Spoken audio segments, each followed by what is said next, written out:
un cirque. Cet épisode est juste un énorme cirque. Bonjour à toutes et à tous, Stéphane Boy, je suis très heureux de vous retrouver comme chaque jeudi sur la chaîne pour parler de She-Hulk. On va donc parler de cet épisode 4 en full spoiler, donc si vous n'avez pas vu l'épisode, allez le regarder et revenez ensuite pour voir cette vidéo. C'est pas un épisode qui va faire beaucoup avancer l'intrigue, mais quel plaisir. Déjà, on revoit Wong, et il y a un truc moi qui m'a beaucoup plu dans ce que Jennifer dit en début d'épisode, c'est que tout le monde aime Wong. Et c'est vrai que moi je l'adore, mais je sais pas si c'est vraiment le cas de... Est-ce que les gens aiment vraiment Wong à ce point, mais c'est vraiment un personnage que j'affectionne énormément. Et je suis très content qu'il soit autant mis en avant dans cette phase 4. Parce que pour l'instant dans la phase 4, c'est vraiment le personnage Marvel qu'on a le plus vu. On l'a vu dans What If, enfin où il a repris sa voix du coup, où Benedict Wong a prêté sa voix donc à la version animée donc, de Wong. On l'a vu donc dans Shang-Chi, là on le voit dans She-Hulk, on l'a vu dans Multiverse of Madness, on l'a vu dans No Way Home. Il est dans 5 programmes de la phase 4. Et la phase 4 n'est pas finie. Bon, en vrai, War of by Night, ça m'étonnerait qu'on le voit, quoique en vrai, pour teaser les Midnight Suns, ou même sans parler des Midnight Suns, va savoir, franchement ça serait pas si étonnant. Black Panther ça m'étonnerait qu'on le voit, mais après pourquoi pas. J'ai envie de dire, déjà si on m'avait dit ouais il sera dans She-Hulk, il sera dans Shang-Chi, j'aurais pas forcément pensé d'office, donc voilà, en tout cas très heureux de revoir Wong. Je vous disais en plus la semaine dernière, justement je me posais la question en vidéo, est-ce qu'on va le revoir dans la série? Bah 7 jours plus tard il est là, donc là je pense pas non plus qu'on le reverra forcément à chaque épisode de She-Hulk, mais ouais, il y a moyen qu'on le revoie. Et ce qui est intéressant avec le personnage de Wong, c'est que on a donc pas mal de nouveaux super-héros, de nouvelles super-héroïnes dans cette phase 4, et c'est qu'en fait Wong, il est... Alors je vais pas dire qu'il est là pour les guider, mais on va dire il entre en contact avec Shang-Chi, et techniquement il met Shang-Chi du coup et Katy en relation avec Bruce Banner, avec Carol Danvers aussi. Là, ça fait quand même 2 épisodes qu'il est en relation avec Jennifer Walters. Ça veut dire donc qu'ils commencent à bien se connaître tous les deux. Donc c'est pour ça la Wong, ouais, là il est vraiment en train de prendre de plus en plus d'importance. D'un côté, c'est le sorcier suprême, et je suis très content qu'il le reste pour l'instant. Alors, bon, pour moi, c'est une évidence que d'ici quelques temps, Doctor Strange va redevenir le sorcier suprême, mais je trouve ça bien que pour l'instant ça soit Wong et que ça reste Wong. Moi je trouve ça très bien, ça me convient, je suis très heureux pour le personnage. Donc ouais, Wong c'est un véritable bonheur de le revoir. Et c'est intéressant donc il réclame un petit peu un procès avec l'autre zigoto là, enfin le charlatan du coup qui fait de la magie juste pour épater. D'ailleurs, je sais pas, j'ai trouvé ça assez drôle la scène d'intro où tu vois vraiment que le public ne réagit pas quoi, vraiment c'est un gros flop, voilà. C'est sauf quand il commence à utiliser les arts mystiques.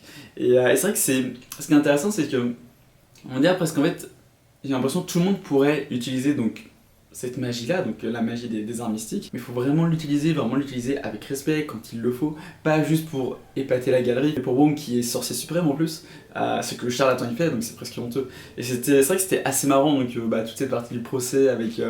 Pour vraiment, c'est un cirque en fait, c'est vraiment un cirque où même son avocat c'est un magicien, enfin ça il s'arrête pas. Mais franchement, ouais, c'était vraiment drôle à suivre. C'est pas le procès de la série, c'est pas celui qui va le plus impacter la série, mais c'était drôle. Franchement, c'était drôle, ça passait bien. Et j'ai adoré le personnage de Madison. Elle était super drôle et vraiment attachante. Et je sais pas si on va la revoir, c'est juste pour cet épisode, mais j'aimerais beaucoup la revoir. J'adore comment... En plus, sa relation avec Wong, mais en plus, quand elle arrive au procès, où elle dit que ouais, on est devenus les meilleurs amis avec Wong, et le pire, c'est que oui, avec la scène post-générique, on les voit en train de regarder Les Sopranos, et c'est hyper drôle. On a aussi toute cette partie avec Jane, donc qui va être en date, voilà, avec... elle se crée un profil, je sais pas si c'est un profil Tinder, ou bref, une application de rencontre en tout cas. Et c'est vrai que c'était assez sympa, moi j'ai beaucoup aimé. Et c'est vrai que ça fait penser vraiment encore plus aux sitcoms, parce que la part des romances dans les sitcoms actuels est quand même assez présente. Les relations entre les personnages, est-ce qu'ils vont être ensemble ou pas. Bon là c'est pas avec des personnages récurrents de la série, je pense que là les personnes qu'elle a datées, on va pas les revoir. Mais Je sais pas, c'était cool. Et par contre, son premier date, c'était à la fois drôle et honteux, j'ai envie de dire. Parce que vraiment, le gars qui en a rien à faire d'elle, qui est sur son téléphone, qui est. Enfin, voilà, qui genre il part, il est au téléphone sûrement avec un de ses potes, il dit ouais, c'est un 6 enfin peut-être. Enfin, déjà, je ne comprends pas ce principe de noter la beauté des gens. C'est tellement subjectif en fait. On peut pas noter la beauté. C'est pas. Enfin, je sais pas, enfin après moi c'est mon avis et je trouve ça même surtout hyper irrespectueux en fait. Sans parler du fait qu'il ait dit genre alors qu'elle était encore là, genre à deux pas de lui et qu'elle l'a sûrement entendu. Mais je trouve ça même dans le principe c'est hyper irrespectueux. Enfin en tout cas moi c'est mon avis. Et pour le dernier date donc qui ramène chez elle, c'est vrai que le gars avait l'air d'être plutôt cool, mais dès qu'il la voit en Jennifer, bah c'est plus le même. Enfin alors que c'est la même personne. C'est pourtant tout le temps Jennifer, même si elle était sous forme de She-Hulk c'était Jennifer en fait. C'était avec Jennifer qui parlait, qui est juste en forme de She-Hulk, mais c'était Jennifer.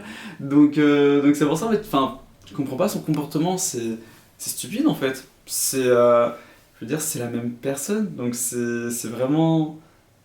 Enfin ouais, non, franchement pas cool. Donc au final, si on le revoit pas, bah bon débarras quoi. Donc j'espère vraiment que Jen va trouver quelqu'un qui lui correspond mieux parce qu'elle mérite beaucoup mieux. Et pour finir, on a donc le retour de Titania du coup qui est teasé. Et j'ai très hâte de la revoir, très hâte de revoir Jamila Jamil dans le rôle. Et voilà, et je pense que ça va être pour la semaine prochaine. Et j'espère aussi que la semaine prochaine on aura un petit Daredevil. Je sais pas si ça va être dès la semaine prochaine, mais on sait pas. J'ai très hâte en tout cas, j'ai très hâte qu'il arrive. Et je pense qu'à partir de la semaine prochaine, les choses vont un peu plus bouger du côté de She-Hulk. Parce que. En fait, je pense. Alors, d'habitude, je regarde pas les trailers de séries. Là, j'ai regardé le premier trailer de la série lorsqu'il est arrivé en. Je crois vers mi ou fin mai. Parce que j'étais juste trop hypé pour. Puis je voulais aussi voir vraiment les premiers visuels de She-Hulk aussi. Et je pense que la plupart des images du trailer, on les a eues, là avec ces 4 premiers épisodes.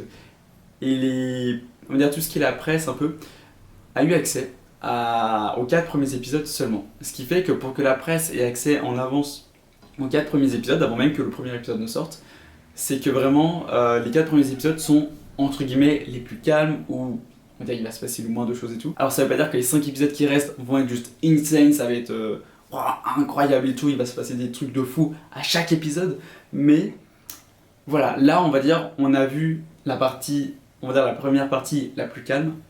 Voilà, à partir de la semaine prochaine ça devrait peut-être envoyer un peu plus, je ne sais pas, mais en tout cas j'adore toujours autant cette série, c'est un vrai bonheur. Et on va s'arrêter là-dessus, donc n'hésitez pas à me donner votre avis sur cet épisode en commentaire. Je vous dis à très bientôt, c'était Fanboy, pensez à vous abonner quand même, ça fait plaisir. Et voilà, à très bientôt, bye.